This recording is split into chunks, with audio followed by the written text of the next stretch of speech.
Imagine a cena. Um silêncio ensurdecedor toma conta do salão nobre do Copacabana Palace, onde se reúnem as 500 figuras mais poderosas e influentes do Rio de Janeiro. Em meio a um brilho ofuscante de lustres de cristal e flashes de câmeras, uma mulher grávida, Maria Clara, de pé, olha fixamente para o seu marido, Leonardo Castanheira, o aclamado CEO de uma startup de tecnologia, recém-eleito empreendedor do ano. A multidão celebra, erguendo taças de champanhe. De repente, um gesto inesperado, um som seco. A mão dele se ergue e atinge o rosto dela com uma força brutal. O eco do tapa é tão chocante que quebra a solenidade da noite. O som de vidros de cristal se estilhaçando no chão e os murmúrios de choque se misturam ao som estrondoso dos flashes de câmera. Mas a história não se limita à violência. Algo ainda mais sombrio e devastador se esconde nas profundezas desse casamento de fachada. Escondido no celular de Leonardo, Maria Clara encontrou algo que o destruiria completamente. Uma prova irrefutável de que ele roubou quase 4 milhões de dólares de uma instituição de caridade, um fundo dedicado a crianças com câncer. Dinheiro que deveria salvar vidas de pequenos, agora está em algum lugar, nas mãos dele.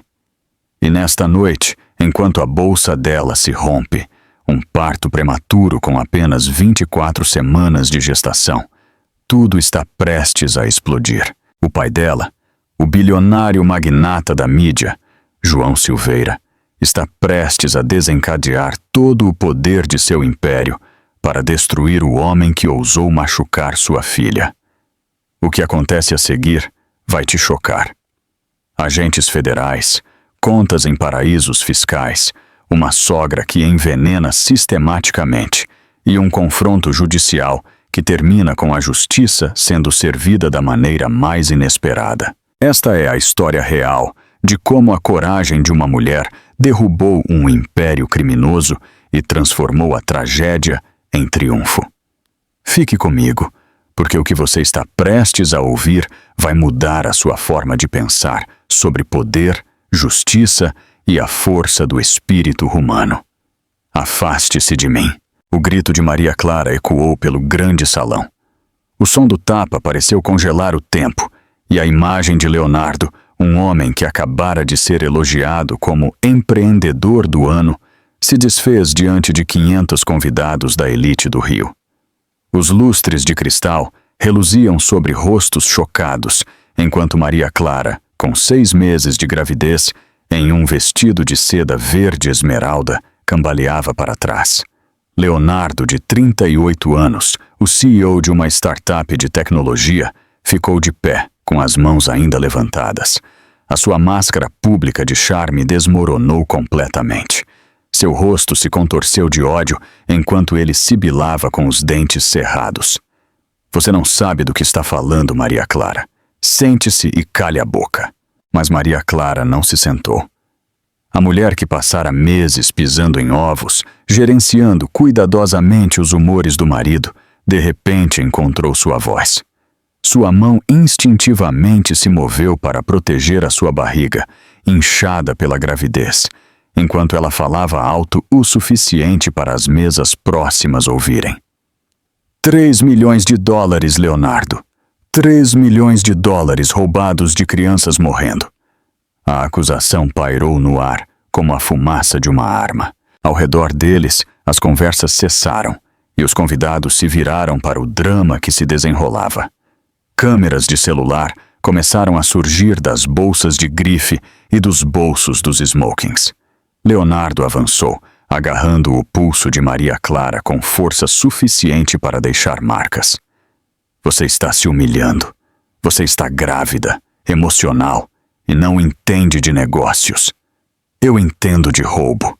A voz de Maria Clara ficou mais forte, alimentada por meses de raiva reprimida e pela proteção de seu filho ainda não nascido. Eu entendo que você tem roubado da instituição de caridade de câncer infantil que eu fundei, a instituição de caridade dedicada à memória do meu irmão. Foi então que Leonardo a atingiu novamente. Desta vez, as câmeras de segurança capturaram todos os ângulos. O segundo golpe fez Maria Clara cambalear para a mesa deles, jogando taças de cristal no chão de mármore. O som do vidro quebrando se misturou com os suspiros da multidão enquanto Maria Clara agarrava o estômago, o rosto pálido de choque e dor. Do outro lado do salão, João Silveira se levantou de sua cadeira como um anjo vingador. O magnata da mídia de 58 anos, cujo rosto estampava a lista de bilionários da Forbes todos os anos, observava a sua filha com uma crescente preocupação a noite toda. Ele havia notado como ela se encolhia quando Leonardo a tocava, como ela media cuidadosamente suas palavras, como ela parecia se diminuir ao lado do marido. Agora, ele assistia sua filha grávida sendo agredida na frente das pessoas mais poderosas do Rio de Janeiro. Algo frio e mortal se instalou em seu peito. João Silveira havia construído o seu império midiático do nada, começando com um único jornal da comunidade e o transformando em um conglomerado multimídia no valor de 12 bilhões de dólares. Ele não havia sobrevivido a guerras corporativas e aquisições hostis, sendo gentil com aqueles que ameaçavam sua família. "Segurança!"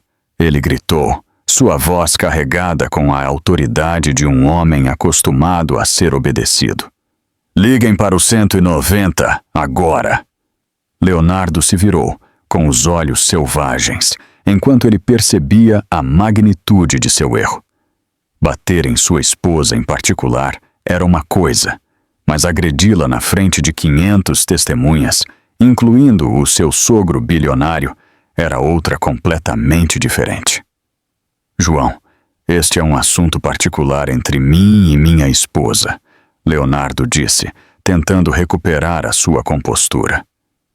"Maria Clara está com alguns problemas emocionais relacionados à gravidez, e ela está confusa sobre alguns documentos de negócios que ela encontrou no meu celular." Mas João Silveira não estava ouvindo Leonardo. Ele estava se movendo pela multidão com um propósito, seus olhos fixos em sua filha, que agora estava curvada de dor. "Maria Clara, meu bem, você está machucada. O bebê está bem?" Maria Clara olhou para o seu pai, com as lágrimas escorrendo pelo rosto. E pela primeira vez em meses, ela se sentiu segura o suficiente para dizer a verdade. "Papai, eu encontrei contas em paraísos fiscais no celular dele, empresas de fachada nas Ilhas Cayman. Ele tem roubado da Fundação Tommy, do Fundo de Pesquisa de Câncer Infantil que eu comecei para o meu irmão." A menção ao nome de seu irmão falecido, Tomé, causou um choque visível no rosto de João Silveira. Tomé havia morrido de leucemia aos 12 anos, e Maria Clara canalizou a sua dor para criar uma das instituições de caridade de câncer infantil de maior sucesso no país. A ideia de que Leonardo estava roubando de crianças morrendo atingiu João como a traição final. "Você vai se arrepender disso", Leonardo sussurrou para Maria Clara, sua voz baixa e ameaçadora. "Você não tem ideia do que eu sou capaz." Mas antes que ele pudesse dizer mais, o rosto de Maria Clara ficou branco com um tipo diferente de dor. Ela olhou para o seu vestido esmeralda e viu manchas escuras se espalhando pela seda. "Oh, meu Deus!" ela sussurrou. "Algo está errado com o bebê." O estresse da agressão, combinado com o trauma emocional de descobrir a traição do marido, havia desencadeado algo em seu corpo. O líquido amniótico começou a se acumular em seus pés, enquanto as contrações começavam a ondular pelo seu abdômen. "Minha bolsa acabou de romper", ela ofegou, "mas é muito cedo. Eu estou apenas com 24 semanas." O pânico se espalhou pelo salão, enquanto os convidados perceberam que estavam testemunhando não apenas violência doméstica, mas uma emergência médica. A ruptura prematura da membrana com 24 semanas significava que o bebê estava em sério perigo. Leonardo recuou, seu rosto pálido enquanto ele percebia a gravidade da situação. Maria Clara, Você precisa ir para um hospital. Não se atreva. A voz de João Silveira cortou o caos como uma lâmina. Não se atreva a fingir que se importa com ela agora. Segurança, certifiquem-se de que este homem não saia do prédio até que a polícia chegue. O salão explodiu em caos, enquanto os paramédicos chegavam e começavam a colocar Maria Clara em uma maca. O seu pai segurou a sua mão enquanto eles se apressavam em direção à saída, o seu rosto definido em uma determinação sombria.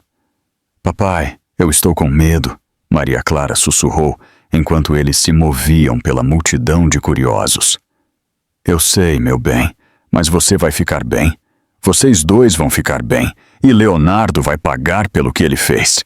Enquanto as portas da ambulância se fechavam, João Silveira tirou o seu celular e discou um número que ele não ligava havia 20 anos. Jameson, é o João Silveira. Eu preciso de um favor. Um grande favor. O homem do outro lado era Jameson Costa, um promotor federal e ex-colega de faculdade de Direito de João. Os dois homens haviam mantido uma amizade, apesar de suas diferentes carreiras, mas João nunca havia pedido ajuda profissional antes. O que está acontecendo, João? O marido da minha filha acabou de agredi-la em um evento público. Ela está grávida e no hospital, mas não é por isso que eu estou ligando. Ela encontrou evidências de que ele tem desviado dinheiro da instituição de caridade de câncer infantil dela. Estamos falando de milhões de dólares destinados à pesquisa de câncer infantil. Houve uma pausa no outro lado da linha. Me envie tudo o que você tem. Se o que você está dizendo for verdade, isso cai sob a jurisdição federal. Fraude eletrônica, lavagem de dinheiro, potencialmente extorsão, se ele estava executando uma operação sistemática. João Silveira sorriu sombriamente enquanto ele entrava em sua limusine. Ah, é verdade, Jameson, e eu vou garantir que o mundo inteiro saiba disso. Enquanto a limusine se afastava da gala, seguindo a ambulância para o hospital, João começou a fazer as ligações que destruiriam a vida de Leonardo Castanheira. O seu império midiático garantiria que cada detalhe da agressão desta noite seria transmitido por todo o país pela manhã. Mas primeiro, ele tinha que ter certeza de que sua filha e seu neto sobreviveriam à noite. Atrás deles, Leonardo Castanheira ficou no salão cercado por policiais, o seu mundo cuidadosamente construído começando a desmoronar ao seu redor. O homem que havia passado anos construindo a sua reputação como um empresário de sucesso e marido devotado, agora enfrentava as consequências de sua violência e ganância. A filmagem da segurança da gala seria exibida em todos os noticiários do Brasil em questão de horas. Mas isso era apenas o começo do pesadelo de Leonardo Castanheira. A doutora Sara Lima, obstetra de Maria Clara desde os tempos de faculdade de medicina, nunca havia visto a sua jovem paciente tão destruída. Enquanto Maria Clara era levada para a sala de emergência do Hospital St. Mary, o olhar experiente de Sara imediatamente catalogou os ferimentos visíveis ao lado da óbvia crise médica. Fale comigo, Maria Clara.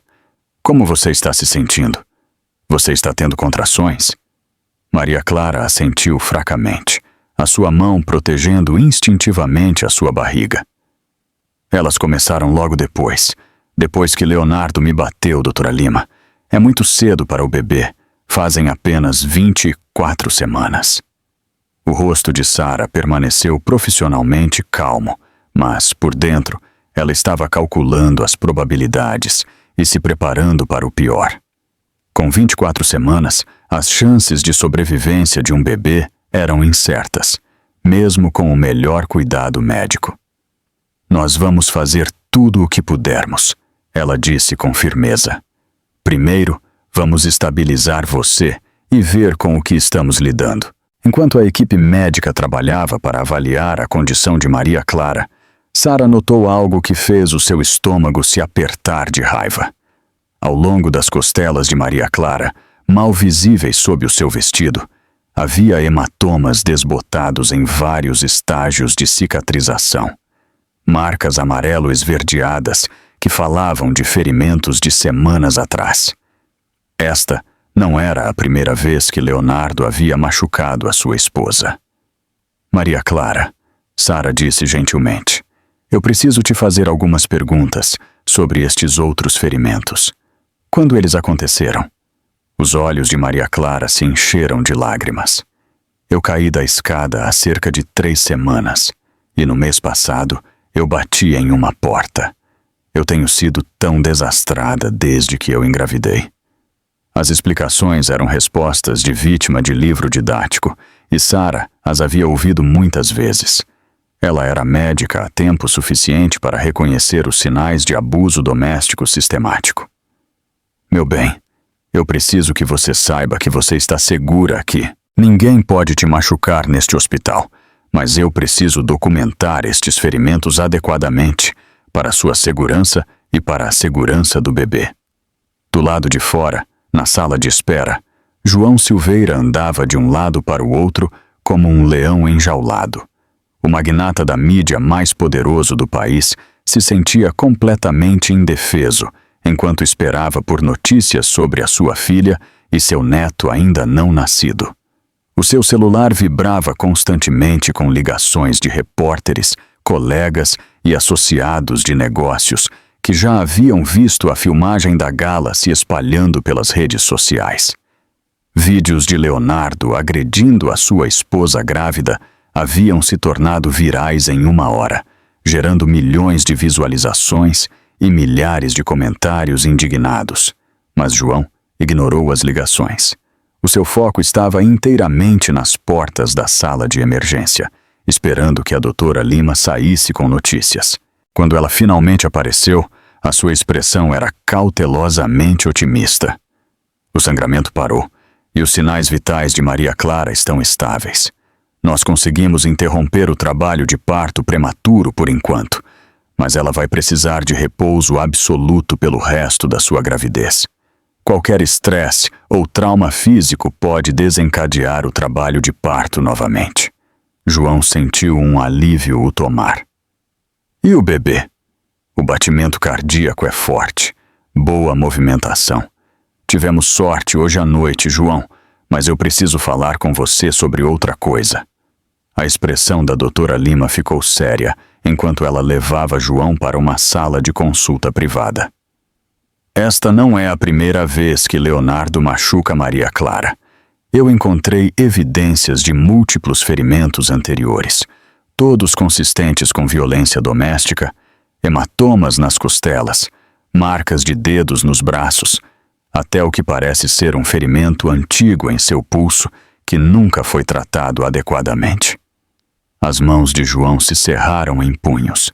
Há quanto tempo isso está acontecendo? Com base nos padrões de cicatrização, eu diria pelo menos 6 meses, possivelmente mais. João, eu tenho que perguntar, você sabia? A pergunta atingiu João como um golpe físico. Como pai e como alguém que se orgulhava de ser observador, a ideia de que sua filha estava sofrendo em silêncio por meses foi devastadora. Não, ele disse tranquilamente. Ela sempre parecia cuidadosa perto dele. Eu pensei que fosse apenas a personalidade dele. Ele podia ser controlador, exigente, mas eu nunca imaginei. Os abusadores são muitas vezes muito bons em esconder o seu comportamento, a doutora Lima disse gentilmente. E as vítimas se tornam especialistas em encobri-los. Maria Clara tem protegido Leonardo e protegendo você da verdade. Enquanto eles conversavam, o celular de Maria Clara vibrava sem parar em seu quarto de hospital. Notificações de redes sociais, alertas de notícias e mensagens de texto de amigos e colegas que haviam visto a filmagem da gala. Mas havia uma mensagem que se destacava das outras. Uma mensagem de texto de Leonardo, enviada apenas 20 minutos depois que a ambulância havia saído da gala. Você cometeu um erro terrível hoje à noite. Pense no que é melhor para o nosso filho antes de dizer qualquer outra coisa a alguém. Eu tenho advogados e eu tenho recursos. Não piore as coisas do que elas já estão. O tom ameaçador era inconfundível. Maria Clara percebeu que, mesmo sob custódia policial, Leonardo ainda estava tentando controlá-la através do medo e da intimidação. Quando João retornou ao seu quarto, ele encontrou Maria Clara olhando para o seu celular com uma mistura de medo e raiva. "O que é, meu bem?" Maria Clara mostrou-lhe a mensagem e a expressão de João escureceu. "Ele está te ameaçando. Mesmo agora, mesmo depois do que ele fez hoje à noite, ele ainda está tentando te intimidar. Papai, há algo mais que eu preciso te contar. O roubo da instituição de caridade não é a única coisa que eu encontrei no celular dele. Havia e-mails sobre movimentar dinheiro para contas no exterior, mensagens sobre liquidar ativos e informações de voos para países que não têm tratados de extradição com o Brasil." Os instintos de mídia de João foram ativados imediatamente. "Ele está planejando fugir. Eu acho que ele ia esperar até depois do bebê nascer e então desaparecer com tudo. Me deixar com nada além de dívidas e uma instituição de caridade destruída." O escopo da traição de Leonardo estava se tornando mais claro, e João percebeu que eles estavam lidando com algo muito mais sofisticado do que simples violência doméstica. Este era um plano calculado e de longo prazo para fraudar tanto sua filha quanto a instituição de caridade. O seu celular tocou e ele viu o nome de Jameson Costa na tela. "Jameson, por favor, me diga que você tem boas notícias. Eu tenho agentes federais revisando as evidências que você enviou.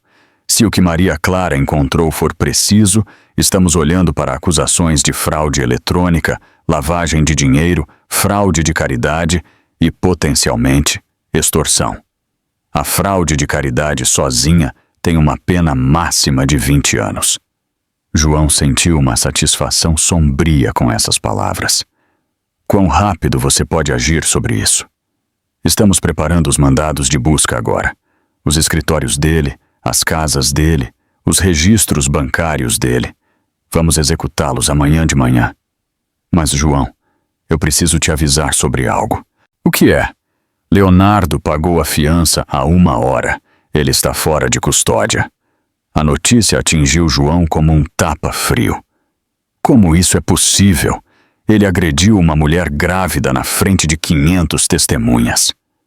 Os advogados dele argumentaram que ele é um pilar da comunidade sem antecedentes, e a acusação de agressão é apenas uma contravenção. O juiz estabeleceu a fiança em $50.000, que a mãe dele pagou imediatamente. A mente de João correu pelas implicações. Leonardo estava livre, ele tinha acesso aos seus recursos e ele sabia que os investigadores federais estavam se aproximando dele. "Jameson, ele vai fugir. Maria Clara encontrou evidências de que ele está planejando fugir do país. Então nós precisamos agir mais rápido do que o planejado. Eu estou ligando para uma audiência de mandado de emergência hoje à noite. Nós teremos agentes federais na localização dele em questão de horas." Enquanto João encerrava a ligação, ele percebeu que as próximas horas seriam críticas. Leonardo estava desesperado, encurralado e potencialmente perigoso.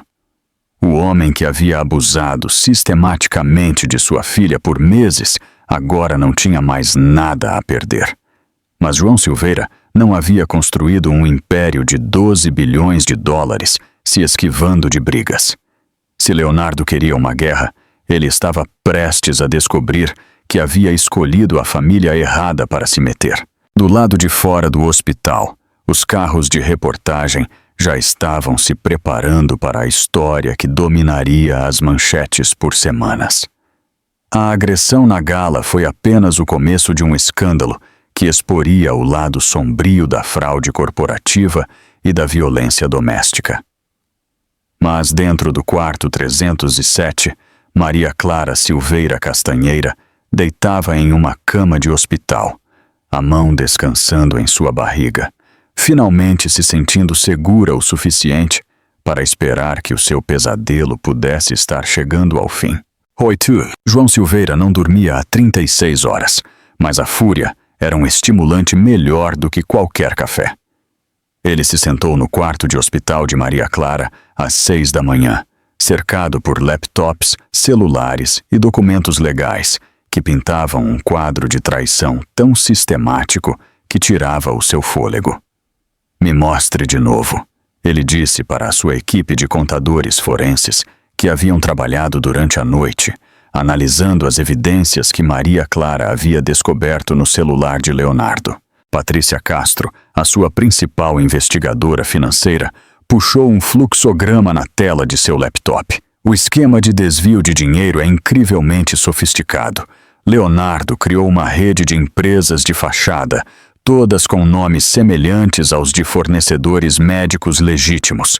O departamento de contabilidade da Fundação Tomé pensou que eles estavam pagando por equipamentos de pesquisa e medicamentos, mas o dinheiro estava, na verdade, fluindo para as contas pessoais de Leonardo. Maria Clara, deitada em sua cama de hospital, com monitores rastreando seus sinais vitais e o batimento cardíaco do bebê, ouviu com fascinação, horrorizada, enquanto o escopo dos crimes de seu marido se tornava claro. "Quanto?" ela perguntou baixinho. 13 milhões de reais em 13 anos. 18 meses, Patrícia respondeu. Dinheiro que era para financiar a pesquisa de câncer infantil, comprar equipamentos para unidades de oncologia pediátrica e fornecer apoio para famílias lidando com câncer infantil. O número atingiu Maria Clara como um golpe físico. 3,7 milhões de dólares roubados de crianças morrendo. Dinheiro doado por pais em luto, por corporações tentando fazer a diferença, por grupos comunitários fazendo arrecadação de fundos. Tudo isso desviado para financiar o estilo de vida de Leonardo e seu plano de fuga. Há mais, Patrícia continuou. Ele tem escoado sistematicamente as contas de reserva da fundação. Se ele tivesse sido permitido continuar por mais 6 meses, a instituição de caridade teria falido completamente. Você teria sido forçada a fechar todos os programas e demitir toda a equipe. João assistiu o rosto de sua filha desmoronar enquanto ela percebia a extensão total da traição. A Fundação Tomé não era apenas uma instituição de caridade para Maria Clara. Era a sua maneira de honrar a memória de seu irmão e criar algo positivo a partir da tragédia de perdê-lo para a leucemia aos 12 anos. Ele sabia, Maria Clara sussurrou. Ele sabia o quanto a fundação significava para mim. Ele sabia sobre Tomé, sobre por que eu a comecei, e ele roubou dela de qualquer forma. A crueldade daquela traição cortou mais fundo do que qualquer abuso físico que Leonardo havia infligido. Maria Clara podia entender, de uma forma distorcida, como um marido abusivo poderia justificar bater em sua esposa. Mas roubar de crianças com câncer exigia um nível de falência moral que parecia quase inumano.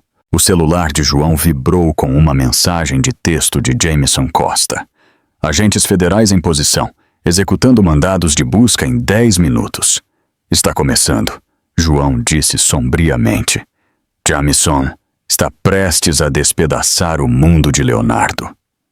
Do outro lado da cidade, na luxuosa cobertura de Leonardo Castanheira, a agente do FBI, Lívia Santos, estava liderando uma equipe de investigadores federais pela porta da frente com um mandado de busca que os autorizava a apreender computadores, registros financeiros e qualquer evidência relacionada à fraude eletrônica e lavagem de dinheiro.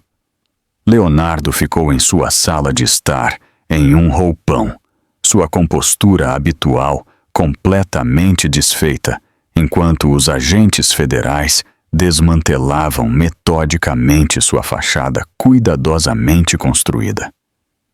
"Isso é assédio", ele disse para a agente Lívia. "Minha esposa está tendo problemas emocionais relacionados à sua gravidez.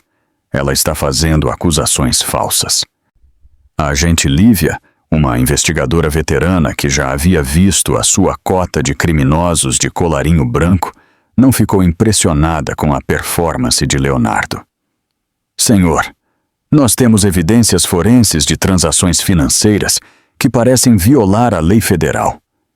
Isso não é sobre disputas domésticas. Isso é sobre potencial fraude de caridade, fraude eletrônica e lavagem de dinheiro."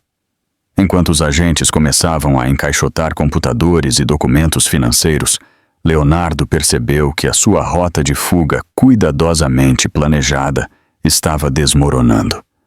As contas no exterior, as empresas de fachada, os planos de voo para países que não têm extradição, tudo isso estava prestes a ser exposto. De volta ao hospital, Maria Clara estava experimentando um tipo diferente de revelação. Enquanto ela assistia seu pai coordenar a investigação com as autoridades federais, ela começou a entender o verdadeiro escopo do poder e da influência de sua família. João Silveira não havia apenas construído um império de mídia. Ele havia construído uma rede de relacionamentos que se estendia por toda a aplicação da lei, política e América corporativa. O homem que havia passado décadas expondo a corrupção e responsabilizando pessoas poderosas, agora estava voltando essa máquina contra o agressor de sua filha. "Papai", Maria Clara disse durante um momento de silêncio, "eu preciso te perguntar algo." "Qualquer coisa, meu bem." "Você sabia sobre o Leonardo antes de hoje à noite? Quer dizer, você suspeitava que algo estava errado?" João ficou em silêncio por um longo momento, e Maria Clara podia ver a culpa e a autorrecriminação em seus olhos. "Eu sabia que ele era controlador. Eu vi como você mudou depois que se casou com ele. Você se tornou mais cuidadosa, mais reservada. Você parou de falar em reuniões, parou de desafiar as ideias das pessoas. Mas eu disse a mim mesmo que era apenas o casamento. Apenas você se adaptando a fazer parte de um casal." "Eu estava com medo", Maria Clara admitiu. "Não apenas do que ele poderia fazer comigo, mas do que ele poderia fazer com a fundação. Ele tinha acesso a todas as contas, todas as informações dos doadores. Ele disse que se eu o deixasse, ele destruiria tudo o que eu construí em memória de Tomé." A confissão pairou entre eles como uma ponte finalmente sendo construída através de meses de silêncio e medo. "E agora ele fez isso de qualquer forma", João disse sombriamente. "Ele a destruiu enquanto ainda era casado com você." A doutora Lima bateu e entrou no quarto, sua expressão cautelosamente otimista. "Como estamos nos sentindo esta manhã, Maria Clara?" "Fisicamente melhor. Emocionalmente, eu não tenho certeza de que eu tenho palavras para o que eu estou sentindo. Isso é completamente compreensível. Você experimentou um trauma grave e o seu corpo ainda está processando tudo o que aconteceu. A boa notícia é que os seus sinais vitais estão estáveis. O batimento cardíaco do bebê é forte e nós conseguimos interromper com sucesso o trabalho de parto prematuro. Por quanto tempo eu vou precisar ficar no hospital? Pelo menos mais uma semana para observação. Depois disso, repouso absoluto em casa, até que o bebê chegue a termo. Qualquer estresse ou atividade física pode desencadear o trabalho de parto novamente, e nós queremos manter este pequeno cozinhando pelo maior tempo possível. Enquanto a doutora Lima saía, o celular de Maria Clara começou a vibrar com um dilúvio de notificações, menções em redes sociais, alertas de notícias e mensagens de amigos e colegas que estavam vendo a história se desenrolar em tempo real. A hashtag Justiça para Maria Clara estava em alta no Twitter, enquanto as pessoas compartilhavam histórias, sobre como a instituição de caridade havia ajudado suas famílias. Sobreviventes de câncer infantil postavam fotos e depoimentos. Médicos e enfermeiras de unidades de oncologia pediátrica compartilhavam vídeos explicando como as doações da fundação haviam fornecido equipamentos críticos e apoio. Mas, misturadas com o apoio, havia mensagens de indignação, enquanto a notícia do desvio de dinheiro se espalhava. Doadores que haviam dado milhares de dólares para honrar crianças falecidas estavam furiosos ao saber que o seu dinheiro havia sido roubado. Patrocinadores corporativos estavam exigindo investigações sobre suas próprias contribuições. "Isso vai destruir tudo", Maria Clara disse, rolando pelas mensagens cada vez mais zangadas. "Mesmo que a gente recupere o dinheiro, quem vai confiar na fundação de novo? Quem vai doar para uma instituição de caridade que foi roubada pelo marido de sua fundadora?" João pegou a mão de sua filha firmemente. "Me escute, Maria Clara. Nós não vamos apenas superar isso. Nós vamos sair mais fortes. A fundação vai sobreviver e vai prosperar, porque as pessoas vão ver que você é uma vítima aqui, não uma conspiradora. E os danos à nossa reputação serão temporários. Confie em mim. Eu sei algo sobre gerenciar a percepção pública.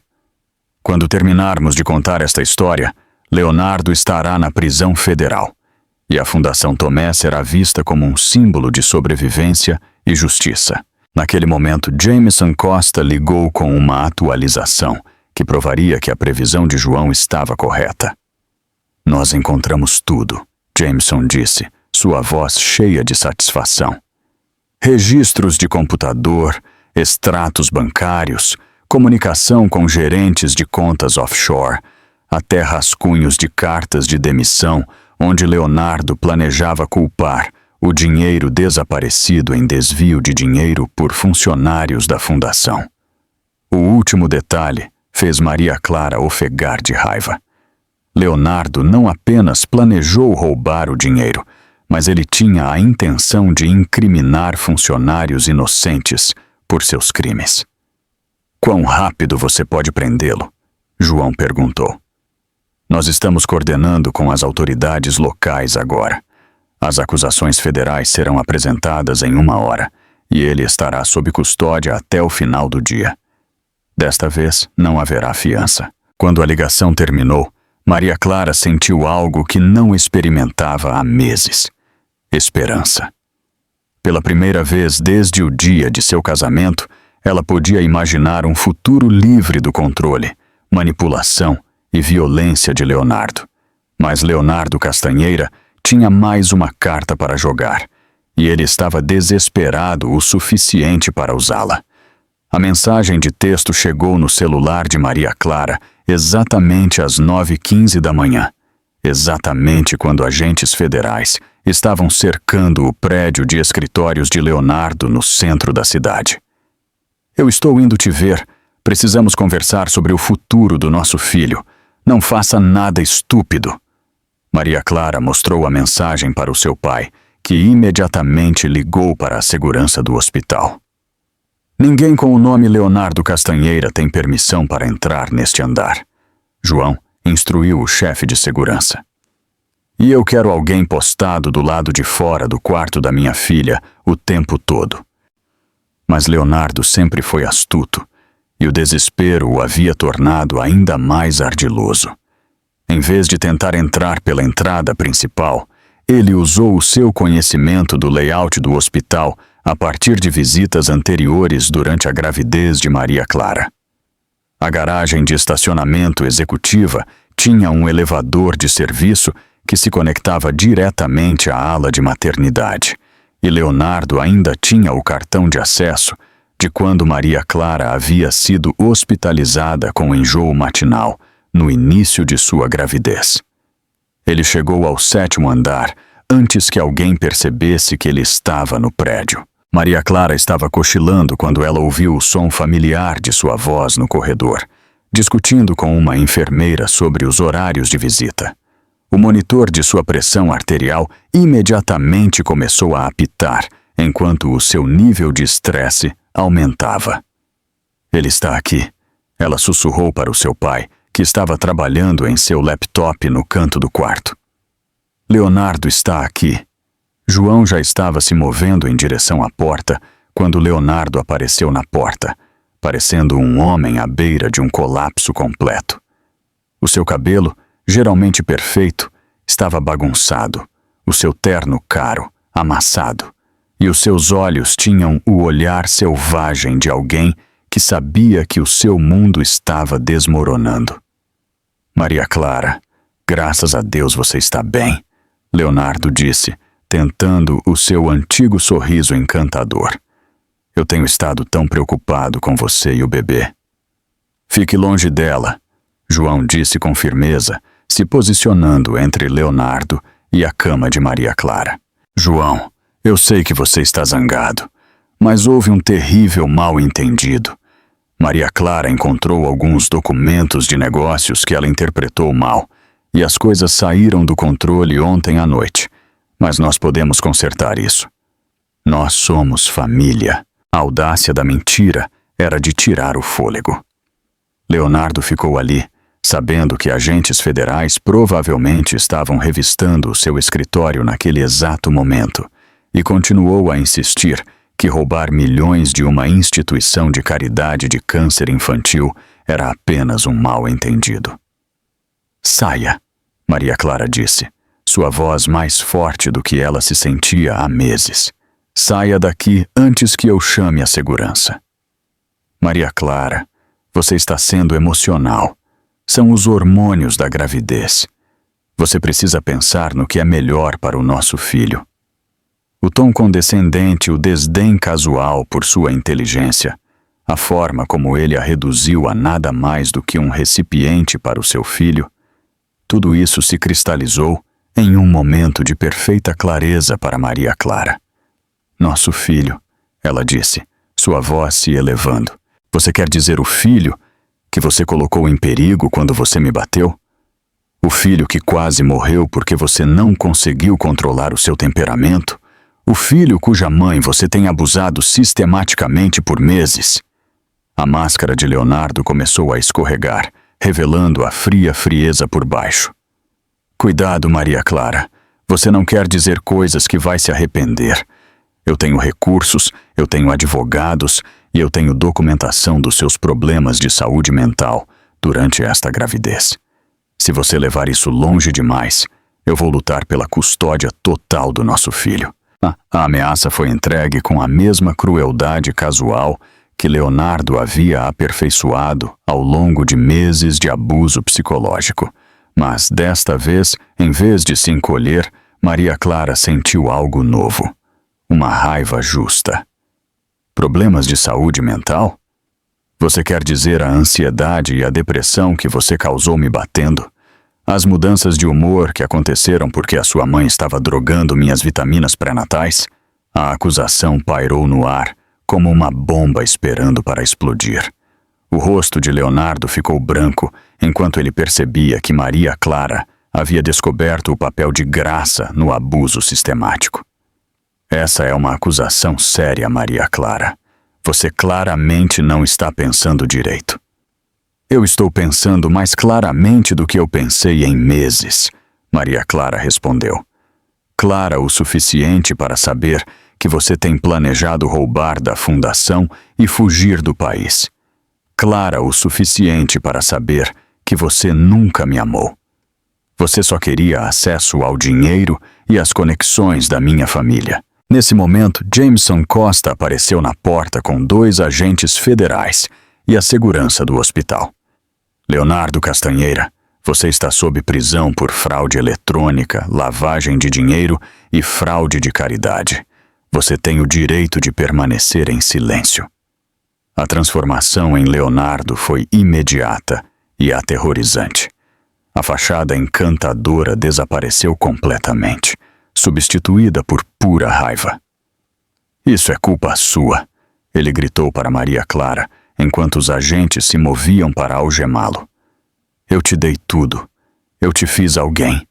Sem mim, você não é nada. Sem você, Maria Clara disse calmamente, eu sou livre. As palavras pareciam atingir Leonardo mais forte do que qualquer golpe físico. Ele avançou em direção à cama de Maria Clara, mas os agentes federais o derrubaram antes que ele pudesse alcançá-la. Você vai se arrepender disso, ele gritou, enquanto o arrastavam para fora do quarto. Eu vou te destruir. Eu vou destruir tudo o que você se importa. As ameaças ecoaram pelo corredor enquanto Leonardo era levado para a custódia federal. Mas Maria Clara não sentiu medo. Pela primeira vez em meses, o homem que havia controlado a sua vida através da violência e da intimidação estava impotente para machucá-la.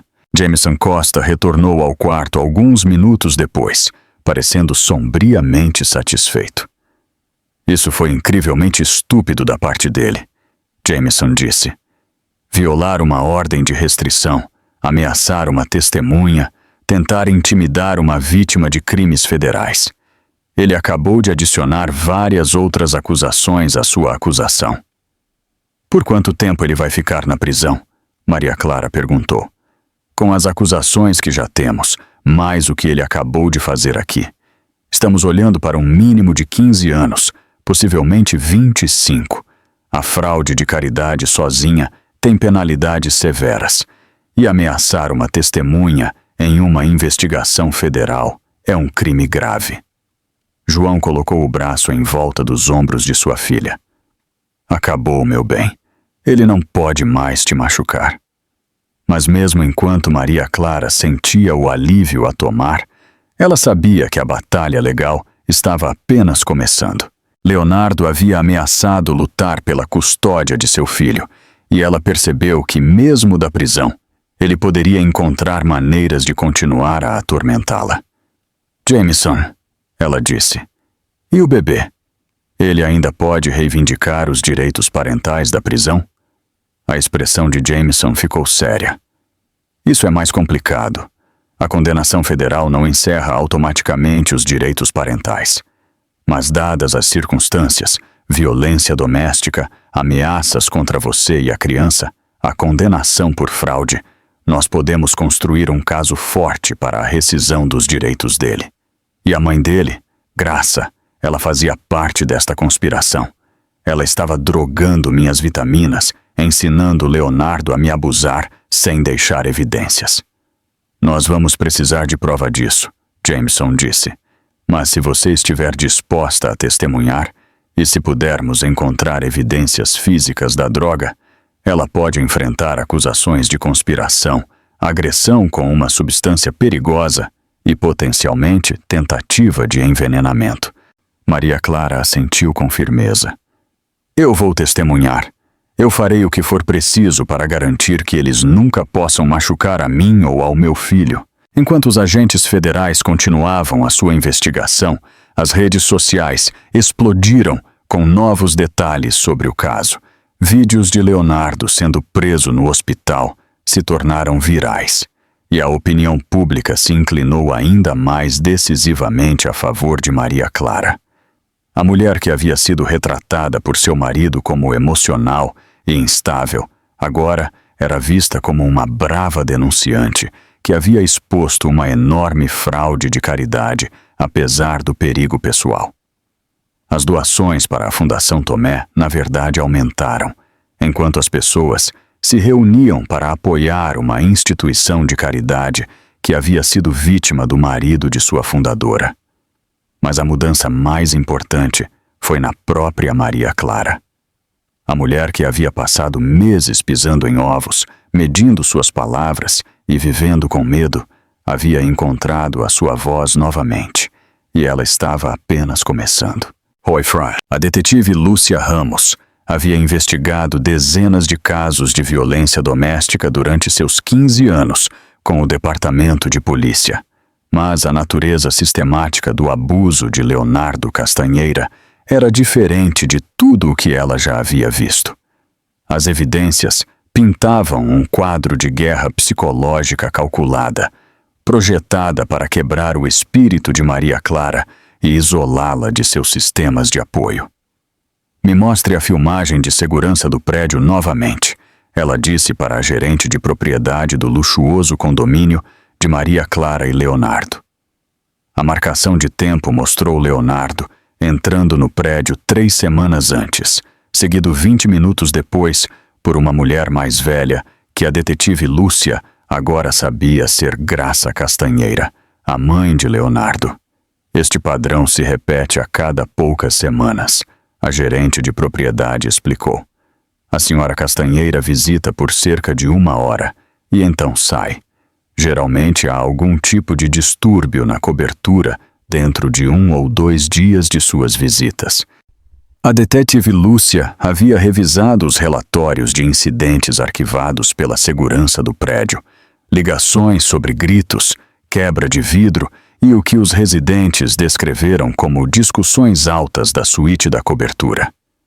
A cada vez, Leonardo havia explicado os incidentes como sua esposa sendo desastrada ou emocional devido à gravidez, mas a filmagem de segurança contava uma história diferente.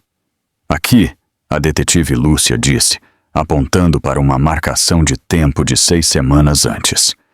Observe a linguagem corporal da senhora Castanheira quando ela entra no prédio versus quando ela sai. Quando Graça chegava, ela se portava com a postura confiante de alguém em uma missão. Quando ela saía 1 hora depois, a sua atitude era satisfeita, quase satisfeita. Ela parecia alguém que acabara de completar uma tarefa bem-sucedida. E olhe para isso, a gerente de propriedade acrescentou, puxando a filmagem de 2 dias depois. A senhora Castanheira chegando novamente, mas desta vez ela está carregando o que parece ser uma pequena sacola de farmácia. A evidência era circunstancial, mas o padrão era claro. Graça visitaria, ensinaria seu filho sobre suas técnicas de abuso e às vezes traria suprimentos, possivelmente incluindo as drogas que ela estava adicionando às vitaminas pré-natais de Maria Clara. A doutora Lima havia confirmado que os exames de sangue feitos quando Maria Clara foi admitida no hospital mostraram traços de diazepam, um sedativo leve que não faria mal ao bebê, mas que causaria tontura, confusão e mudanças de humor na mãe. A dosagem foi cuidadosamente calculada para imitar sintomas relacionados à gravidez, enquanto minava a confiança de Maria Clara em suas próprias percepções. É guerra psicológica, a detetive Lúcia explicou a João Silveira durante uma reunião no hospital. Eles não estavam apenas abusando fisicamente de Maria Clara, eles estavam a fazendo duvidar de sua própria sanidade. E a investigação também descobriu algo ainda mais perturbador. Registros médicos do aborto espontâneo anterior de Maria Clara, 18 meses antes. A doutora Lima havia revisado os registros da sala de emergência daquela noite, e os ferimentos não eram consistentes com o diagnóstico de aborto espontâneo relacionado ao estresse que Leonardo havia insistido. O padrão de hematomas em suas costelas sugere um trauma contundente, a doutora Lima explicou para a detetive Lúcia. Alguém a bateu forte o suficiente para causar sangramento interno, o que desencadeou o aborto espontâneo. Então Leonardo matou o primeiro bebê deles? É provável, sim. E então ele convenceu Maria Clara de que era culpa dela por trabalhar demais e estar muito estressada. A crueldade psicológica daquela manipulação era impressionante. Leonardo havia espancado sua esposa tão severamente que ela sofreu um aborto espontâneo, e então a convenceu de que ela era responsável por perder seu filho. A culpa e a autorrecriminação haviam tornado Maria Clara ainda mais vulnerável ao seu abuso contínuo. Enquanto isso, os investigadores federais estavam descobrindo o sofisticado esquema financeiro que Leonardo havia usado para desviar dinheiro da Fundação Tomé. A agente Patrícia Castro havia rastreado o dinheiro através de múltiplas empresas de fachada, contas no exterior e trocas de criptomoeda. Ele tem planejado isso há pelo menos 2 anos. Ela relatou a Jameson Costa. As empresas de fachada foram estabelecidas antes mesmo de ele se casar com Maria Clara, o que sugere que ele avisou especificamente por suas conexões familiares e acesso à instituição de caridade. As evidências sugeriram que o relacionamento inteiro de Leonardo com Maria Clara havia sido uma fraude de longo prazo, projetada para posicioná-lo para o eventual roubo. Ele a havia cortejado, não por amor, mas como parte de um plano calculado para obter acesso a milhões de dólares em fundos de caridade. E os registros de voo? Jameson perguntou. Nós encontramos reservas para jatos particulares para 3 países diferentes sem tratados de extradição. Ele tinha várias rotas de fuga planejadas, todas financiadas pelo dinheiro de caridade roubado. O escopo da traição era de tirar o fôlego. Leonardo não havia apenas roubado de crianças morrendo. Ele havia manipulado o desejo de uma mulher em luto de honrar a memória de seu irmão falecido como parte de seu elaborado esquema de fraude. De volta ao hospital, Maria Clara estava lutando para processar as implicações psicológicas do que ela havia aprendido. Ele nunca me amou, ela disse para o seu pai durante uma de suas conversas tranquilas. O nosso relacionamento inteiro foi apenas um plano de negócios. Meu bem, eu sei que isso é doloroso, mas tente se lembrar que a decepção dele não reflete o seu valor. Você amou de forma genuína, mesmo que ele não tenha. Mas como eu pude ser tão cega? Como eu não pude ver o que ele estava fazendo? A doutora Rolima, que havia se juntado a eles para esta conversa, ofereceu uma perspectiva diferente. Maria Clara, você não estava cega. Você foi sistematicamente manipulada por alguém com vasta experiência em manipulação psicológica. O fato de que você eventualmente descobriu a verdade e encontrou a coragem para expor isso mostra uma força incrível. As palavras da médica foram ecoadas pelo crescente apoio que Maria Clara estava recebendo do público. As redes sociais foram inundadas com mensagens de sobreviventes de violência doméstica que reconheceram os padrões de abuso e manipulação que Maria Clara havia suportado. E acredite, Maria Clara se tornou uma hashtag em alta enquanto as mulheres compartilhavam suas próprias histórias de abuso financeiro e intimidação sistemática. A conversa se expandiu além do caso específico de Maria Clara para abordar questões mais amplas de violência doméstica e as formas como os agressores usam o controle financeiro para prender suas vítimas. Mas talvez a validação mais poderosa veio de uma fonte inesperada. Outras instituições de caridade que haviam sido visadas por esquemas semelhantes. Nós fomos contatados por 8 outras organizações de caridade que suspeitam que podem ter sido vítimas de fraudes semelhantes, Jameson Costa relatou. Parece que Leonardo pode ter estado executando múltiplos esquemas de desvio de dinheiro simultaneamente. A revelação de que Leonardo poderia ser um fraudador de caridade em série adicionou novas dimensões ao caso federal. Se os promotores pudessem provar um padrão de direcionamento a organizações de caridade, as acusações poderiam escalar para a extorsão, que tinha penalidades ainda mais severas. Ele é um predador, Maria Clara percebeu.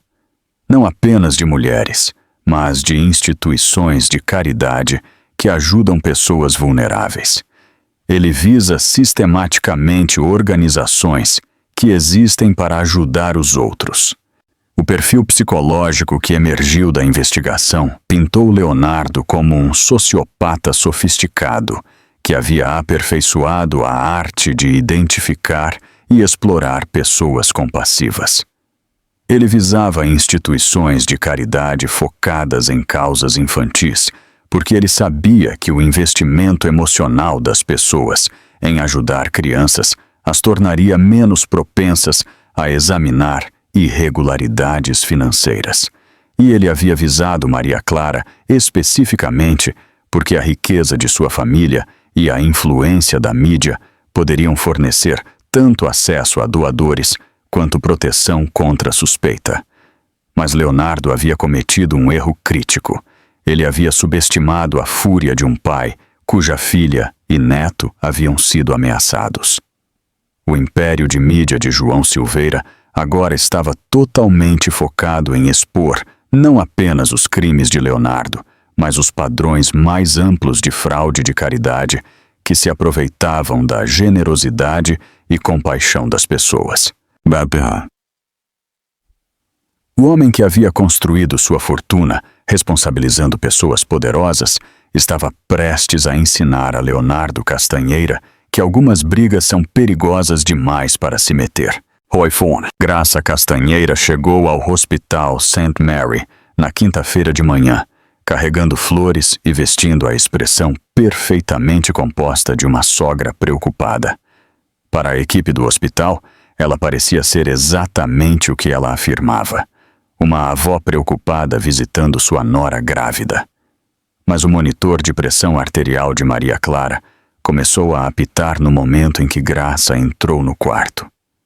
"Olá, querida", Graça disse com uma doçura fabricada. "Eu pensei que você gostaria de algumas flores frescas.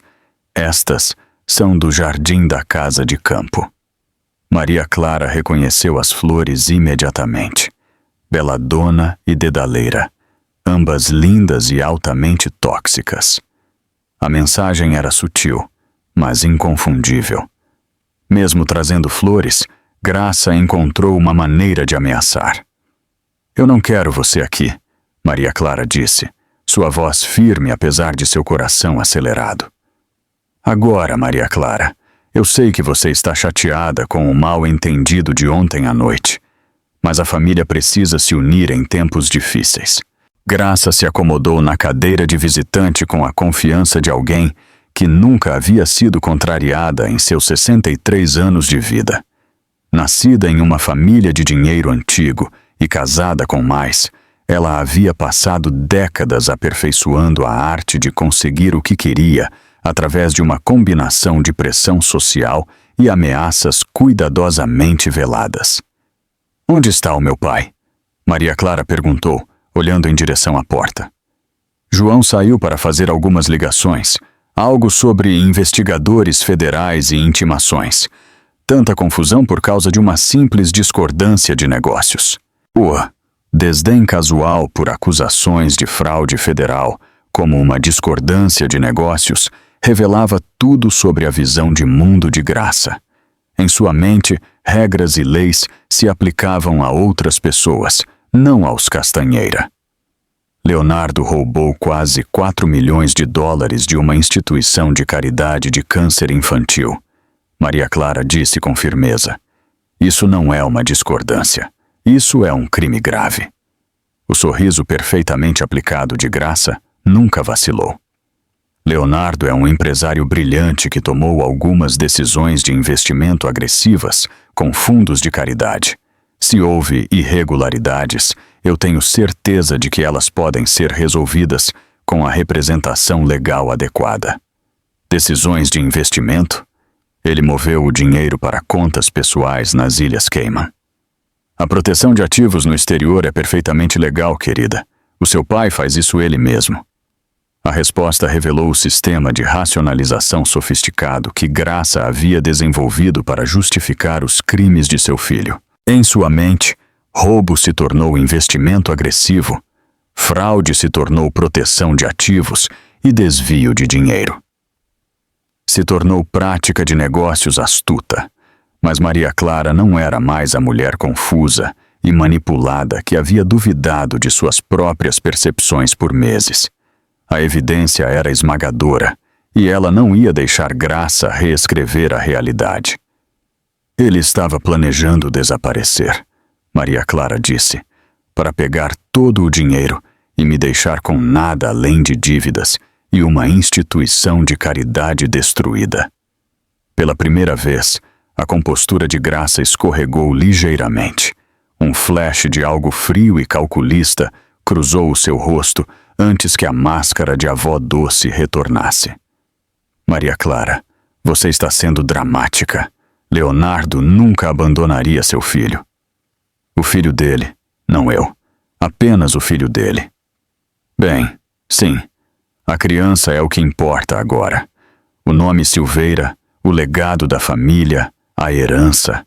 Aquele bebê representa a união de duas famílias poderosas. O resto, querida, é apenas detalhes. A admissão casual revelou as verdadeiras motivações de Graça. Maria Clara não era uma pessoa para ser amada e protegida. Ela era um recipiente para criar a próxima geração da dinastia Castanheira. O bebê não era o filho de Leonardo para ser amado. Era uma combinação genética da riqueza dos Silveira e da ambição dos Castanheira. Eu não vou deixar você chegar perto do meu filho, Maria Clara disse. O sorriso de Graça se tornou predatório. Oh, querida, eu não acho que você entende a situação. Leonardo tem direitos como pai, e eu tenho direitos como avó. Mesmo que ele enfrente algumas dificuldades legais, os tribunais de família priorizam o melhor interesse da criança. Um homem na prisão federal por desviar dinheiro de uma instituição de caridade de câncer infantil não vai ter a custódia de nada. Prisão federal, Maria Clara. Você está sendo histérica. Leonardo enfrentará algumas multas, talvez algum serviço comunitário.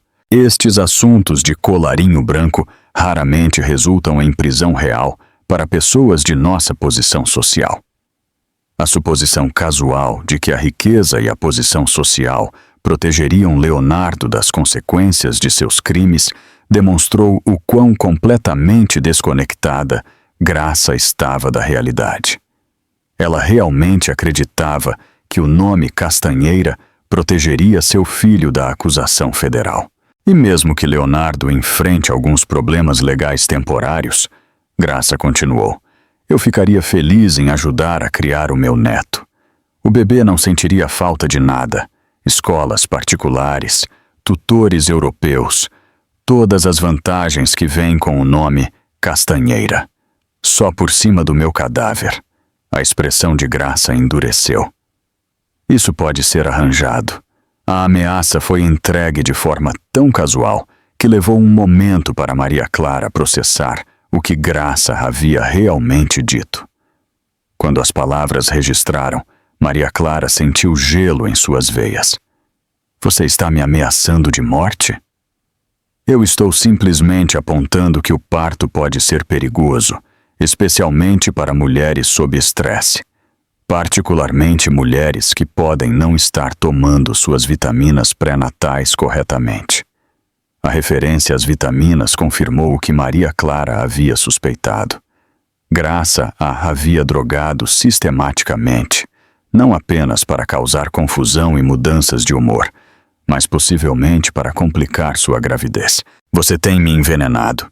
Eu tenho te ajudado a gerenciar sua ansiedade e mudanças de humor. A gravidez pode ser tão difícil para mulheres emocionais.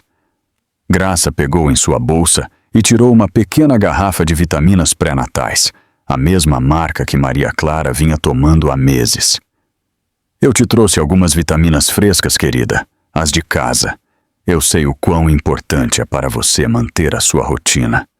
Maria Clara olhou para a garrafa, entendendo com perfeita clareza que Graça estava lhe oferecendo uma escolha: tomar as vitaminas com drogas e permanecer obediente ou recusar e enfrentar as consequências. Eu não vou tomar nada que você me dê. A máscara de Graça escorregou completamente. A avó doce desapareceu, substituída por uma mulher com olhos frios e calculistas e a flexibilidade moral de um sociopata. Então você está tornando isso mais difícil do que precisa ser. Leonardo é meu filho e esse bebê é meu neto. Eu passei 63 anos conseguindo o que eu quero, e eu não vou deixar uma garotinha histérica destruir o legado da minha família. O legado da sua família é fraude, desvio de dinheiro e violência doméstica. O legado da nossa família é poder, influência e a capacidade de moldar o mundo de acordo com a nossa vontade. Leonardo pode ter sido desajeitado em sua execução, mas seus instintos estavam corretos. O dinheiro de seu pai, as conexões de sua família e a herança do nosso neto vão garantir a posição dos Castanheira por gerações. A conversa revelou o escopo total do envolvimento de Graça nos esquemas de Leonardo. Este não era apenas um caso de uma mãe protegendo seu filho criminoso.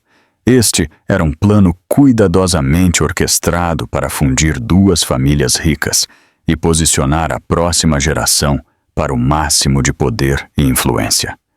E se Leonardo for para a prisão? Maria Clara perguntou.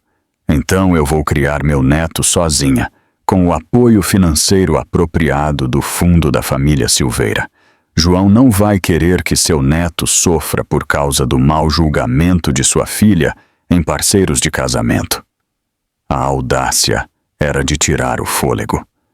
Graça estava planejando usar o próprio filho de Maria Clara como alavanca contra ela, contando com o amor de João Silveira por seu neto para garantir o apoio financeiro contínuo para a família Castanheira. Você é insana. Eu sou prática.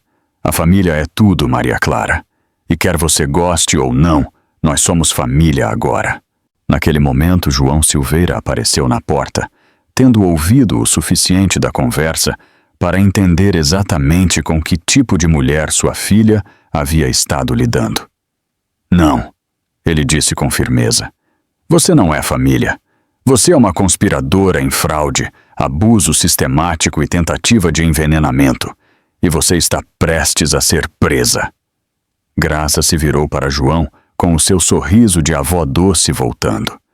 João, que bom te ver. Eu estava apenas explicando a Maria Clara o quão importante é para as famílias se apoiarem em tempos difíceis. A detetive Lúcia está no corredor com um mandado para a sua prisão, Graça.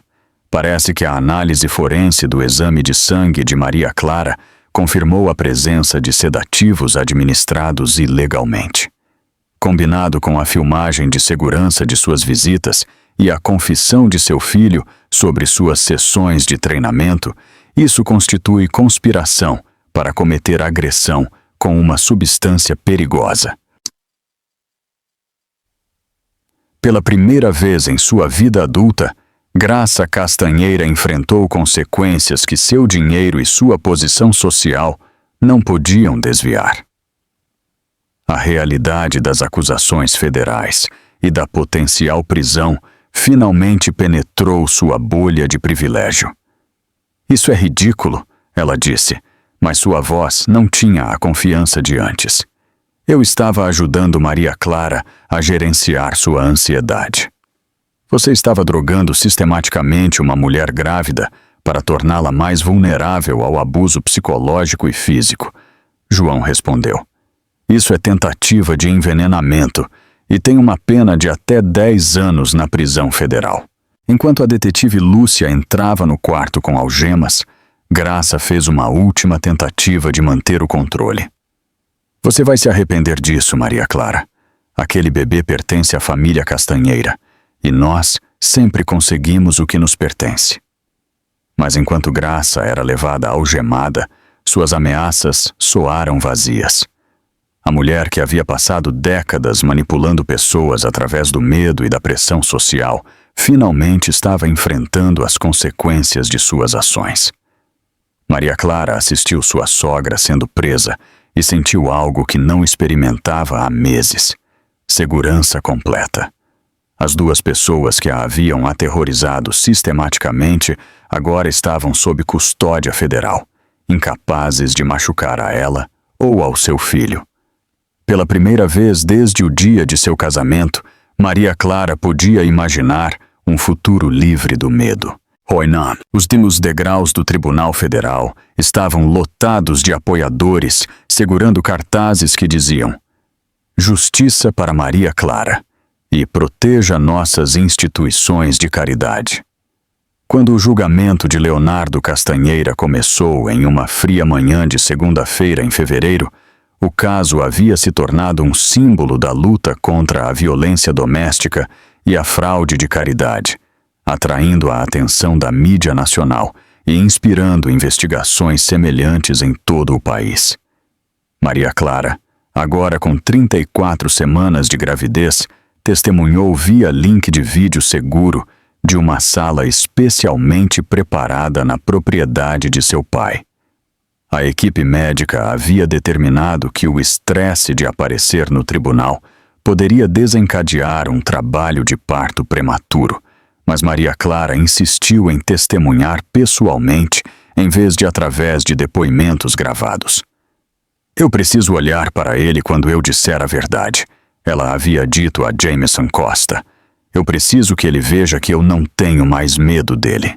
Quando a imagem de Maria Clara apareceu nos monitores do tribunal, ela olhou diretamente para Leonardo pela primeira vez desde sua prisão.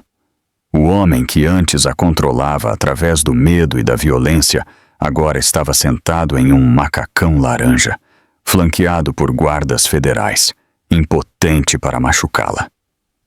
Senhora Silveira, Jameson começou, usando o nome de solteira de Maria Clara, que ela havia legalmente recuperado. Por favor, conte ao júri sobre seu relacionamento com o réu. A voz de Maria Clara era clara e firme, enquanto ela descrevia como Leonardo a havia cortejado, gradualmente a isolou de amigos e familiares, e começou o abuso sistemático que havia escalado ao longo de 18 meses de casamento. Ele não começou a me bater imediatamente, ela explicou. Primeiro, ele minou a minha confiança, me fez duvidar de minhas próprias percepções, me convenceu de que eu tinha sorte em tê-lo. A violência física veio depois, assim que ele tinha certeza de que eu não iria revidar. O júri ouviu com atenção absorta, enquanto Maria Clara descrevia a natureza calculada do abuso, a forma como Leonardo havia usado sua gravidez para aumentar o seu controle e a devastadora descoberta de que ele havia estado roubando da instituição de caridade que ela havia fundado para honrar seu irmão falecido. Quando eu encontrei as contas no exterior e as empresas de fachada no celular dele, eu percebi que o nosso casamento inteiro havia sido uma fraude. Ele não me amava. Ele me via como um meio de acessar a riqueza e as conexões sociais da minha família. O advogado de defesa de Leonardo, David Oliveira, tentou retratar Maria Clara como uma testemunha não confiável, cujo testemunho era colorido por hormônios da gravidez e problemas de saúde mental. Senhora Silveira, não é verdade que a senhora esteve sob um estresse emocional significativo durante sua gravidez? Sim, Maria Clara respondeu calmamente. O estresse de ser sistematicamente abusada, manipulada e roubada pelo meu marido. E não é possível que a sua interpretação das atividades de negócios normais tenha sido influenciada pelo seu estado emocional? A resposta de Maria Clara foi devastadora em sua simplicidade. Atividades de negócios normais não exigem empresas de fachada nas Ilhas Cayman ou reservas de voo para países sem tratados de extradição. O interrogatório saiu pela culatra espetacularmente. Em vez de minar a credibilidade de Maria Clara, as perguntas de David apenas destacaram a minuciosidade de sua investigação e a força de sua evidência. Quando o testemunho de Maria Clara foi concluído, ela sentiu uma dor súbita e aguda em seu abdômen. O estresse de confrontar Leonardo, combinado com as exigências físicas da gravidez avançada, havia desencadeado os estágios iniciais do trabalho de parto. Eu preciso parar, ela disse para a câmera. O bebê está vindo. O tribunal explodiu em caos enquanto a notícia se espalhava de que Maria Clara estava entrando em trabalho de parto durante seu testemunho. A doutora Lima e a equipe médica imediatamente começaram os preparativos para um parto de emergência, enquanto o juiz suspendeu o julgamento. Mas Maria Clara insistiu em completar seu testemunho na sala de parto. Este bebê representa tudo o que Leonardo tentou destruir, ela disse entre as contrações. Eu quero que o júri entenda que os crimes dele não roubaram apenas dinheiro. Eles ameaçaram a vida de uma criança inocente. A imagem de Maria Clara dando testemunho enquanto em trabalho de parto ativo, foi transmitida ao vivo em canais de notícias em todo o país. A metáfora visual era poderosa, uma nova vida surgindo enquanto a justiça finalmente era servida. 3 horas depois, Sofia Graça Silveira nasceu saudável e forte, com 2 Izukunkian. Seus primeiros choros foram transmitidos ao vivo para o tribunal, onde o júri estava esperando para retomar as deliberações. Ela é linda, a doutora Lima anunciou enquanto ela colocava o bebê nos braços de Maria Clara. E ela é uma lutadora, assim como a mãe dela. As primeiras palavras de Maria Clara para sua filha foram capturadas em vídeo e seriam reproduzidas milhões de vezes nos dias seguintes. Nós estamos livres, minha bebê. Nós estamos finalmente livres. Enquanto a notícia do nascimento de Sofia se espalhava, o júri retornou ao tribunal com um senso de propósito. O testemunho que eles haviam ouvido, combinado com a esmagadora evidência física, não deixou dúvidas sobre a culpa de Leonardo. A deliberação durou apenas 4 horas. Na acusação de conspiração para cometer fraude eletrônica, nós consideramos o réu culpado, o chefe do júri anunciou. Na acusação de lavagem de dinheiro, nós consideramos o réu culpado. Na acusação de desvio de dinheiro de fundos de caridade, nós consideramos o réu culpado. Cada veredicto de culpado atingiu Leonardo como um golpe físico. Quando o júri terminou de ler todas as 17 acusações, ele estava caído em sua cadeira. A realidade de passar o resto de sua vida na prisão federal finalmente o atingiu. O juiz agendou a sentença para a semana seguinte, mas o veredicto já estava nas manchetes em todo o mundo.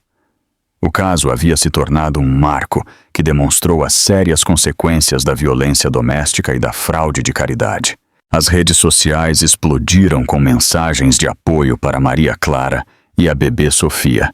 A hashtag Sofia Graça Livre se tornou um grito de guerra para sobreviventes de violência doméstica e vítimas de fraude de caridade. Mas talvez a resposta mais satisfatória veio de uma fonte inesperada. Outras agências de aplicação da lei que haviam aberto investigações em casos semelhantes, inspiradas pela coragem de Maria Clara. Nós recebemos denúncias sobre potencial fraude de caridade em 12 estados diferentes. Jameson Costa relatou. A sua decisão de se manifestar encorajou outras vítimas a se apresentarem. As ondas de choque do testemunho de Maria Clara estavam sendo sentidas em todo o país, enquanto os promotores reabriam casos arquivados e investigavam instituições de caridade que haviam relatado atividades financeiras suspeitas. Enquanto isso, o julgamento de Graça Castanheira estava prosseguindo em um caminho separado. Confrontada com evidências esmagadoras de seu papel na conspiração, seus advogados negociaram um acordo de confissão que a enviaria para a prisão federal por 10 anos em troca de sua cooperação em outras investigações em andamento. A alocução de Graça foi uma obra-prima de desvio narcisista. Mesmo enquanto ela se declarou culpada de conspiração e acusações de tentativa de envenenamento, ela manteve que ela havia tentado ajudar Maria Clara a gerenciar sua instabilidade emocional. Eu pensei que eu estava fazendo o que era melhor para a família, ela disse ao juiz durante sua audiência de sentença. Eu nunca tive a intenção de que ninguém fosse ferido. O juiz não ficou impressionado. Senhora Castanheira, a senhora drogou sistematicamente uma mulher grávida, ensinou seu filho sobre técnicas de abuso doméstico e participou de roubar milhões de dólares de organizações de caridade que ajudam crianças vulneráveis. Suas ações foram calculadas, deliberadas e cruéis. A sentença de 10 anos significava que Graça estaria em seus 70 anos quando fosse libertada da prisão federal. Sua posição social, sua riqueza e sua influência se foram para sempre. Mas, para Maria Clara, a vitória mais importante não foram as condenações criminais ou as sentenças de prisão. Foi a transformação que ela viu em si mesma enquanto ela segurava sua filha pela primeira vez.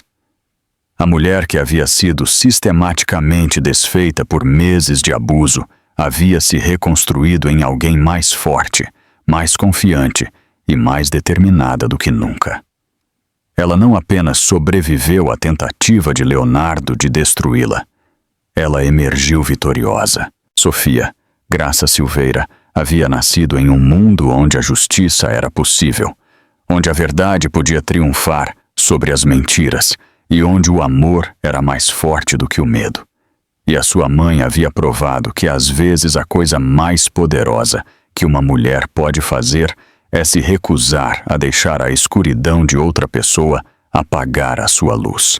Roicel. 6 meses após a condenação de Leonardo, Maria Clara ficou na recém-reformada sede da Fundação Sofia Graça, observando sua filha dormir pacificamente em um berço ao lado de sua mesa. O bebê que havia nascido durante o testemunho de sua mãe havia se tornado um símbolo de esperança e resiliência para sobreviventes de violência doméstica em todo o mundo. A fundação que Leonardo havia tentado destruir agora era a maior organização de pesquisa de câncer infantil com financiamento privado no Brasil. O desvio de dinheiro havia gerado tanta publicidade e simpatia que as doações haviam aumentado em 500%, permitindo que a fundação financiasse projetos de pesquisa que teriam sido impossíveis em circunstâncias normais. A Universidade de São Paulo quer estabelecer um centro de pesquisa Sofia Graça para oncologia pediátrica. Nicole Santos, sua advogada e amiga mais próxima, relatou durante a reunião semanal do Conselho. Eles estão se oferecendo para igualar nosso financiamento dólar por dólar pelos próximos 5 anos. Maria Clara sorriu enquanto ela revisava as propostas empilhadas em sua mesa. Ofertas de parceria da Universidade Estadual de Campinas, do Hospital Albert Einstein e do Hospital das Clínicas. Subsídios de pesquisa que financiariam estudos sobre novos protocolos de tratamento, métodos de detecção precoce e melhorias na qualidade de vida para pacientes de câncer infantil. Tomé ficaria surpreso, ela disse, pensando em seu irmão que havia morrido lutando contra a leucemia aos 12 anos.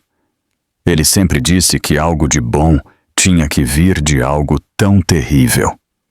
O crescimento da fundação havia superado todas as expectativas. O que começou como a missão pessoal de Maria Clara de honrar a memória de seu irmão evoluiu para um movimento nacional que estava mudando a forma como a pesquisa de câncer infantil era financiada e conduzida. Nós também recebemos uma carta do Palácio do Planalto. Nicole continuou. A presidente quer te convidar para falar no evento do Mês Nacional de Conscientização sobre a Violência Doméstica. Maria Clara olhou para Sofia, que estava começando a se mexer em seu berço. Com 6 meses de idade, o bebê tinha a expressão determinada de sua mãe e os olhos afiados e inteligentes de seu avô. Ela estava prosperando em um ambiente de amor, segurança e possibilidades infinitas. Eu não tenho certeza se eu estou pronta para esse nível de falar em público, Maria Clara admitiu. Toda esta jornada tem sido sobre cura e seguir em frente, não sobre se tornar um símbolo político. João Silveira, que havia estado revisando silenciosamente os relatórios financeiros no canto da sala, levantou a cabeça com um sorriso orgulhoso. Meu bem, você já se tornou muito mais do que um símbolo político. Você se tornou a prova de que é possível transformar o trauma em propósito. Os números apoiavam sua avaliação.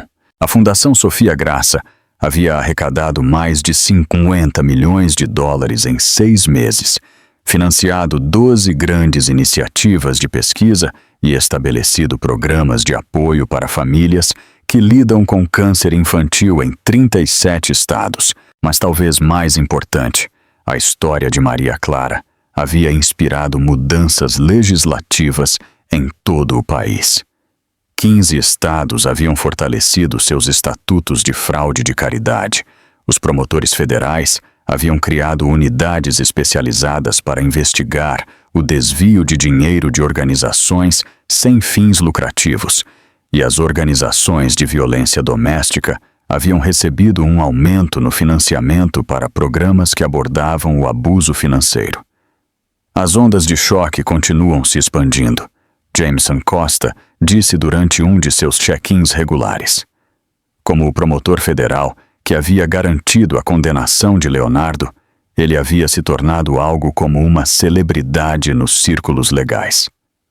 Nós abrimos investigações sobre fraude de caridade em 23 estados, com base em denúncias de pessoas que ouviram a sua história.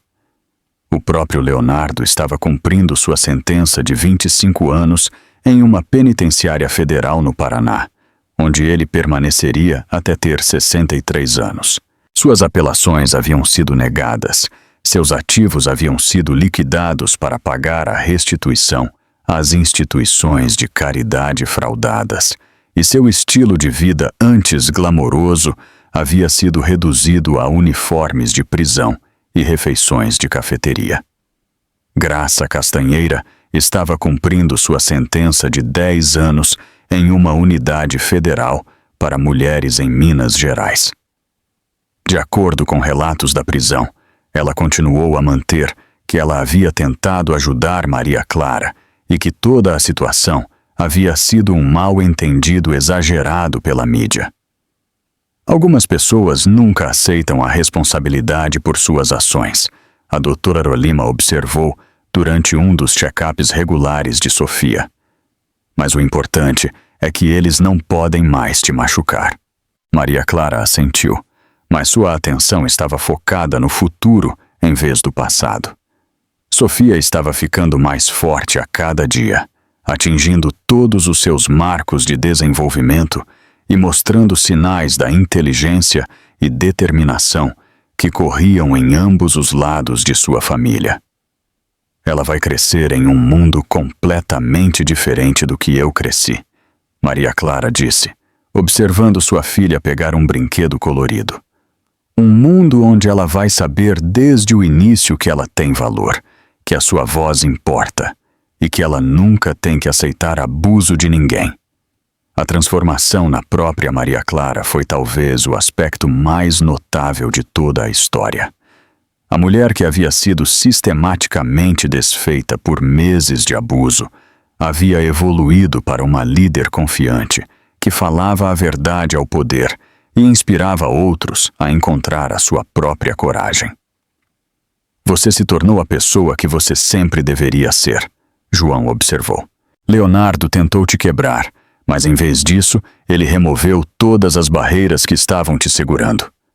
Como se para sublinhar o ponto de seu avô, Sofia escolheu aquele momento para se levantar em sua cerca, segurando-se nas grades com pequenos punhos determinados e olhando ao redor do quarto com olhos brilhantes e curiosos. Ela vai estar andando em breve, a doutora Lima previu, e conhecendo a genética dela, ela provavelmente estará correndo quando tiver 10 meses de idade. A imagem de Sofia, dando seus primeiros passos nos escritórios da fundação, cercada pelo trabalho sendo feito em sua honra, parecia apropriada. Esta garotinha cresceria entendendo que sua existência representava o triunfo sobre o mal, a esperança sobre o desespero e o amor sobre o medo. O celular de Maria Clara vibrou com uma notificação que a fez sorrir. Uma mensagem de um sobrevivente de câncer infantil no Paraná, cuja família havia recebido apoio da fundação. Minha filha acabou de terminar sua última rodada de quimioterapia. Os médicos dizem que ela está em remissão completa. Obrigado por tornar a pesquisa possível, que salvou a vida dela. Mensagens como essa chegavam todos os dias agora, de famílias em todo o país, cujas crianças haviam se beneficiado do trabalho da fundação. Cada uma delas lembrava Maria Clara, porque ela havia encontrado a coragem para expor os crimes de Leonardo e lutar por justiça. Sofia vai crescer sabendo que o nome dela está associado a salvar vidas, Maria Clara disse, pegando sua filha e a segurando perto. Ela vai entender desde o início que ela tem o poder de fazer a diferença no mundo. Enquanto o sol da tarde entrava pelos escritórios da fundação, Maria Clara sentiu uma profunda sensação de paz. O pesadelo que havia começado com o primeiro ato de violência de Leonardo havia se transformado em algo lindo e significativo. O dinheiro que ele havia roubado havia sido devolvido com juros através da generosidade de doadores que foram inspirados pela história de sobrevivência e justiça. A instituição de caridade que ele havia tentado destruir agora era mais forte e mais influente do que nunca. A mulher que ele havia tentado quebrar havia se reconstruído em alguém capaz de mudar o mundo. Naquele momento, um mensageiro chegou com um envelope contendo uma caligrafia familiar. Maria Clara reconheceu a letra de Leonardo imediatamente e sentiu seu estômago se apertar com um medo instintivo. "O que é?" Nicole perguntou, notando a expressão de Maria Clara. "Uma carta de Leonardo." A sala ficou em silêncio enquanto todos contemplavam o que Leonardo poderia ter a dizer de sua cela de prisão.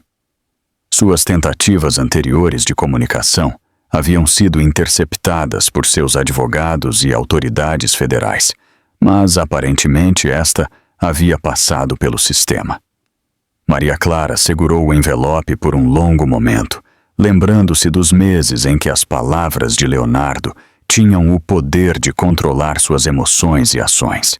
Suas ameaças, sua manipulação, sua intimidação haviam sido armas que ele usava para manter o controle psicológico sobre ela. Mas aquela mulher não existia mais. Sem hesitação, Maria Clara caminhou até o triturador ao lado de sua mesa e alimentou a carta não aberta para a máquina. O papel desapareceu com um zumbido mecânico satisfatório. As palavras de Leonardo foram destruídas sem nunca serem lidas. "Eu não preciso saber o que ele tem a dizer", ela explicou para os rostos surpresos ao seu redor. "A opinião dele sobre mim, a versão dele dos eventos, as tentativas dele de manipulação, nada disso importa mais." Sofia balbuciou feliz nos braços de sua mãe, estendendo a mão para o móbile colorido que pendurava acima da área de recepção da fundação. O bebê que nunca conheceria o medo, nunca duvidaria de seu valor e nunca questionaria seu direito à segurança e ao amor. "É assim que o poder se parece", Maria Clara disse, gesticulando ao redor dos escritórios da fundação, cheios de propostas de pesquisa, acordos de parceria e cartas de agradecimento de famílias gratas. Não o poder de controlar, ou manipular, ou machucar pessoas, mas o poder de curar, de ajudar e de criar algo significativo a partir da tragédia. Enquanto o sol se punha sobre a cidade, Maria Clara Silveira olhou para um mundo que era visivelmente melhor porque ela havia encontrado a coragem de falar a verdade sobre a violência doméstica e a fraude de caridade. As ondas de choque de sua decisão de expor os crimes de Leonardo ainda estavam se espalhando, inspirando outras vítimas a se apresentarem e criando mudanças sistêmicas em como a sociedade abordava essas questões.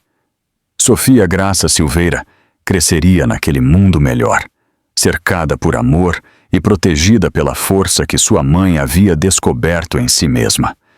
Ela saberia desde suas primeiras memórias que a justiça era possível, que a verdade podia triunfar sobre as mentiras e que mesmo as situações mais sombrias podiam ser transformadas em fontes de luz e esperança.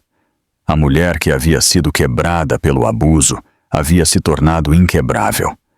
A instituição de caridade que havia sido visada para a destruição havia se tornado uma força para a cura. A criança que havia sido ameaçada antes do nascimento havia se tornado um símbolo de resiliência e novos começos. Leonardo Castanheira havia tentado escrever uma história de controle, manipulação e roubo.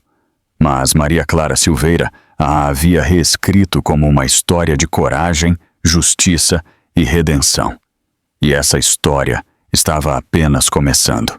Nos meses e anos que viriam, a Fundação Sofia Graça financiaria tratamentos inovadores que salvariam a vida de milhares de crianças. Maria Clara se tornaria uma oradora e defensora procurada, cuja história inspiraria mudanças legislativas e mudanças culturais em como a sociedade abordava a violência doméstica. Sofia cresceria para se tornar uma médica, seguindo os passos da mulher que a havia dado à luz e inspirada pela fundação que levava seu nome. Ela dedicaria sua carreira à oncologia pediátrica, continuando a missão que sua mãe havia iniciado e a memória de seu tio havia inspirado. Mas, talvez mais importante, ela cresceria sabendo que não importa o quão sombrio o mundo possa parecer, sempre havia a possibilidade de transformação, sempre a chance de justiça e sempre o poder de escolher a luz sobre a escuridão. A carta de Leonardo estava em pedaços no triturador, suas palavras finalmente impotentes para machucar a mulher que havia encontrado sua voz e se recusado a ser silenciada. Maria Clara Silveira havia vencido a vitória final. Ela havia recuperado o controle de sua própria história e a usou para mudar o mundo. E esse era um legado pelo qual valia a pena lutar. Se esta história te tocou, toque no botão curtir para ajudar outras pessoas a encontrá-la. Compartilhe com alguém que precisa ouvir que a justiça é possível, mesmo nas situações mais sombrias. E não se esqueça de se inscrever e tocar no sino de notificação, porque histórias como esta provam que a verdade realmente pode triunfar sobre as mentiras. E eu tenho mais histórias reais incríveis vindo em sua direção. O seu envolvimento ajuda essas histórias importantes a chegarem às pessoas que mais precisam ouvi-las. Deixe-me saber nos comentários o que mais te impressionou na jornada de Maria Clara. De vítima a vencedora.